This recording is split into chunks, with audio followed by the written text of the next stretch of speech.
November மாதத்தில் தினம் ஒரு புனிதரிடம் நம் வேண்டுதல்களை ஒப்புக் கொடுப்போம். உங்கள் மன்றாட்டை இன்று ஜெபிக்கவிருக்கும் புனிதரிடம் ஒப்புக்கொடுங்கள். இன்று புனித அருளானந்தர் நோக்கி செபம்.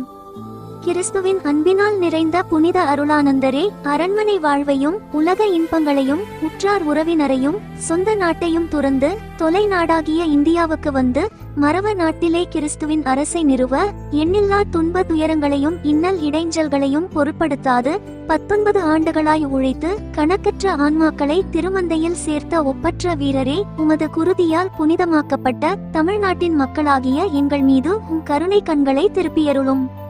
புனித சவேரியாரை பின்பற்றி மெய்மறையை பரப்ப வந்த உத்தம போதகரே, மரவ நாட்டு மாணிக்கமே, எல்லாருக்கும் எல்லாமாக விளங்கி எங்கள் முன்னோர்க்கு வாழ்வு தரும் நற்செய்தியை அறிவித்தீர்.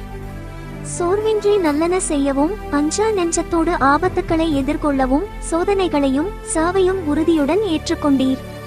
ஓ வீரம் மிகுந்த தியாகியே, இயேசு சபையின் ஒப்பற்ற மறைச்சாட்சியே, உம் அடிச்சுவடுகளை பின்பற்றி இந்த நாட்டில் உழைத்து வரும் குருக்களுக்கும் திருத்தொண்டர் துறவியர் வேதியர் அனைவருக்கும் உமக்கிருந்த இறையன்பும் ஆன்ம தாக்கமும் உயிரையும் பொருட்படுத்தாத தீரமும் உண்டாகச் செய்தருளும்.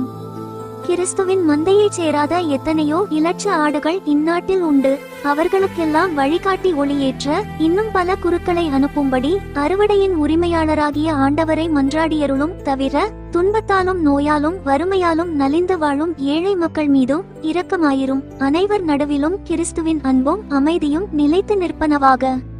இறுதியாக புனித அருளானந்தரே, எங்கள் ஆயர்கள் குருக்கள் துறவியர் மக்கள் அனைவரையும் உமது பாதுகாவலில் வைக்கிறோம். அவர்கள் எல்லாரும் நம் ஆண்டவர் கிறிஸ்துவின் அன்பில் எல்லா நலன்களையும் பெற்று பரம தந்தையின் திருவுளத்துக்கு அமைந்து புனிதர்களாய் வாழ்ந்து என்றும் மாறாத பேரின்ப வாழ்வுக்கு வந்து சேரச் செய்தருளும். ஆமென். தந்தை மகன் தூய ஆவியின் பெயராலே ஆமென்.